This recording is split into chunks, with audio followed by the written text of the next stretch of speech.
청정자연과 섬 곳곳에 숨겨진 이야기, 그리고 넉넉한 바다와 함께하는 사람들이 들려주는 여수섬의 아름다운 이야기가 지금 시작됩니다.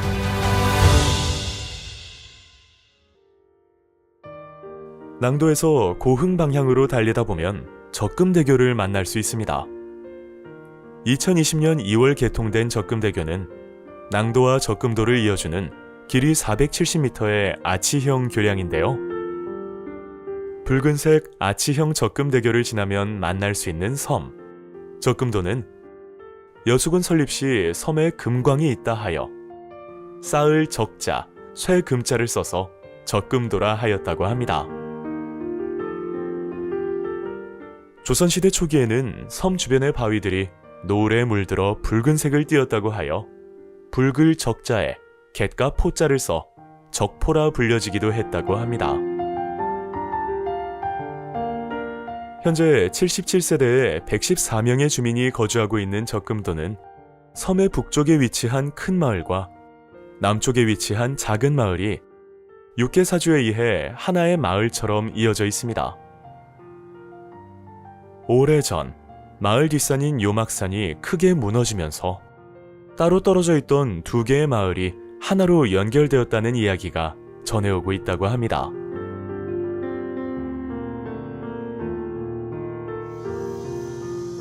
작은 마을 입구로 들어서면 커다란 당산나무 두 그루가 보입니다.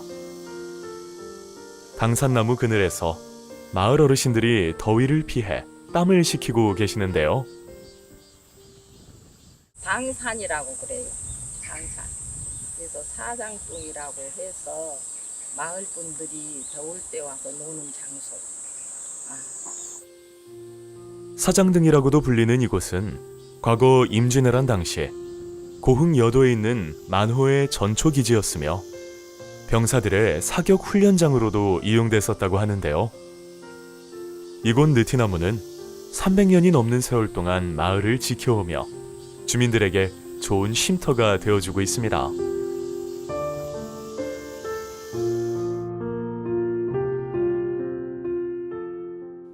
작은 마을을 지나면 나오는 큰 마을에는 마을의 주요 공공기관들이 자리하고 있습니다. 적금리의 행정 업무를 담당하고 있는 적금리 사무소와 마을 주민들의 편의를 돕고 있는 치안센터가 나란히 자리하고 있고 그 옆으로는 적금보건진료소가 위치해 있습니다. 여수시는 약 4억의 사업비를 투입하여 보건진료소 신축과 함께 진료소 앞까지 이어지는 마을 안길 확장까지 완료하여 주민들의 접근성을 높여주었는데요. 2018년 2월 신축 공사를 진행한 적금보건진료소는 노약자와 임산부를 배려한 진료실과 건강증진실 등을 갖춰 마을 주민들이 더 좋은 환경에서 의료 서비스를 받을 수 있게 되었습니다.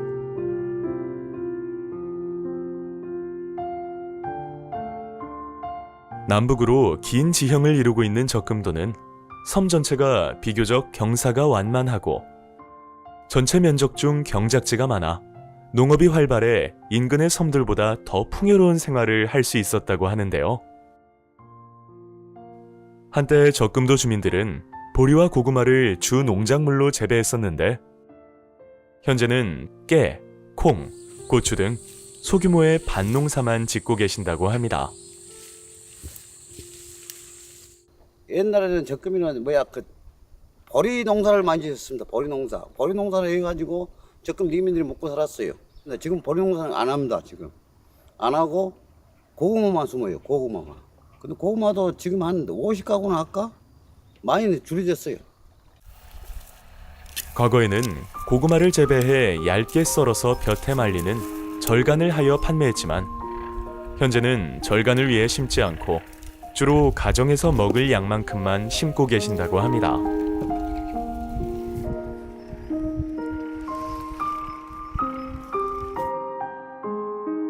여자만을 삶의 터전으로 삼아 살아왔던 적금도는 여자만의 길목에 위치해 있어 수심이 낮고 갯벌이 잘 형성된 덕분에 다양한 수산 자원을 만날 수 있어 여자만의 황금 어장으로도 불렸다고 합니다. 섬 주변의 갯벌에서는 과거 꼬막양식과 김양식, 굴양식 등을 했었다고 하는데요. 꼬막 양식은 어떻게 했냐 그러면은 그 동네 돈으로 꼬막 조그마한 그 새끼를 사가지고 와갖고 배에다 와가지고 뿌렸어요. 삽으로 직접 뿌리고 그래갖고 키워를 하고 산란을 해가지고 키워가지고 그 1월 1일 구정 때 되면은 채취를 합니다. 채취를 해가지고 각 동네마다 이제 그 나눠 먹고 그랬는데 그때는 꼬막 양식을 상당히 양식장이 큽니다. 한 2헥타 될까? 2헥타 정도 됩니다. 근데 거기다 전체를 다 뿌려놨으니까 수확량을 거두면 한 5톤 정도 될 겁니다. 또한 적금도는 고흥반도 육지부와도 인접한 수로여서 물살이 빠르고 암석이 많아 물고기들이 지나다니는 길목으로 과거 주민들은 통발과 준학을 이용해 장어 등 다양한 어종을 잡았었는데 현재는 통발을 이용한 문어잡이를 주로 하고 계신다고 합니다. 이제 장어 통발, 뭐 장어 준하 선배님들이 많이 다른 어종을 많이 했었습니다. 근데 지금은 이제 하는 사람이 4척밖에 없습니다. 이제 전년 앞전 해보다는 훨씬 뒤떨어지고 어획구가 자꾸 어획구가 고갈돼 가고 있습니다. 작년에는 평상시에 한 100kg를 잡았다면 오늘 지금 45kg, 35에서 40, 50을 잡고 있습니다. 지금 올해는. 예전에 비해 수확이 많이 줄어든 상황이지만 어민들은 여전히 만선의 꿈을 안고 앞으로 약 5개월 동안 문어를 잡기 위해 바다 위에서 분주한 하루를 보내신다고 합니다.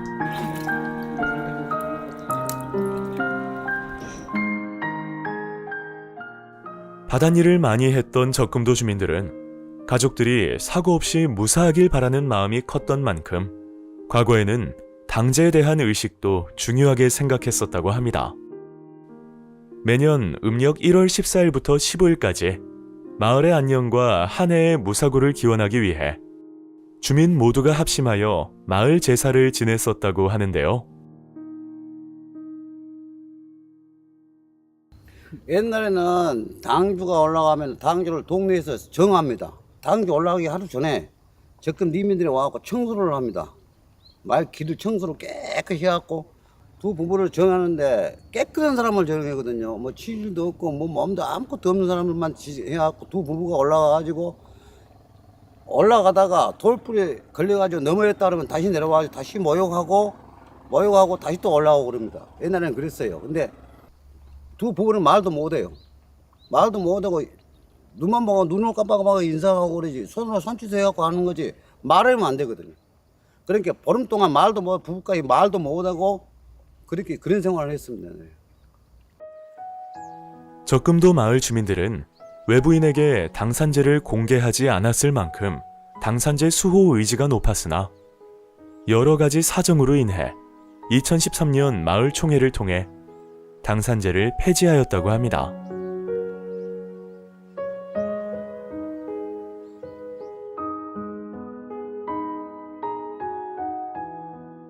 섬 주변의 바위들이 불다하여 한때 적포라고도 불렸던 적금도는 그 이름처럼 흥미로운 옛 이야기가 담겨 있는 곳도 있습니다.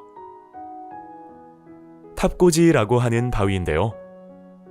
과거 굴량미를 실은 선박이 이곳 돌탑에 밧줄을 메어놓고 물때를 기다리는데 갑자기 거센 파도가 치고 돌탑 머리 부분이 잘리면서 피가 솟구쳐 그 핏자국 흔적이 바위에 남게 되었다는 전설이 있는 곳입니다.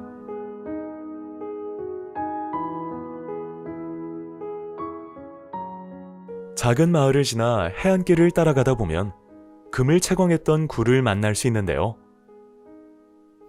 일제강점기 때 금광이 있다는 소문이 퍼져 각지에서 적금도로 사람들이 몰려들었었다고 합니다.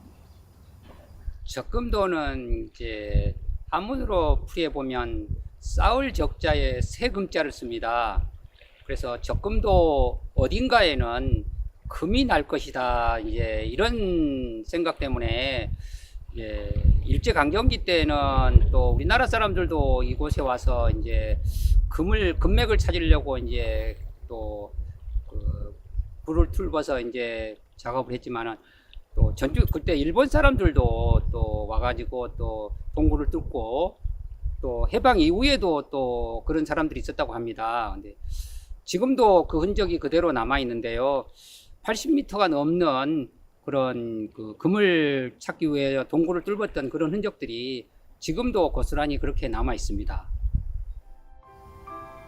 금굴이라고도 불리는 이 굴은 높이가 2m에 깊이가 80m 정도로 우리나라 사람들뿐만 아니라 일본 사람들까지 채광을 시도하였지만 적은 양의 금맥만 발견했을 뿐 모두 실패했다고 하는데요.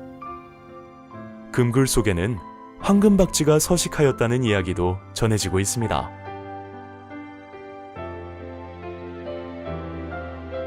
한때 사람들은 금을 찾기 위해 이곳으로 모여들었지만 이곳 주민들은 적금도가 내어주는 땅과 바다에서 열심히 땀 흘리며 풍족함을 얻었다고 합니다.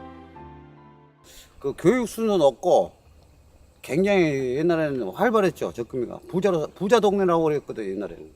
풍요롭고 아주 씩씩했어요. 다 배움 있고 부자고. 그래갖고 적금이가 부자 마을이었어요. 진짜 적금이 진짜 좋은 동네입니다. 사기 좋고 물 좋고 공기 좋고 좋은 동네입니다. 이렇게 넉넉한 마음을 품은 사람들이 살아가는 섬. 황금빛으로 물든 적금도의 풍경이 더없이 아름답습니다.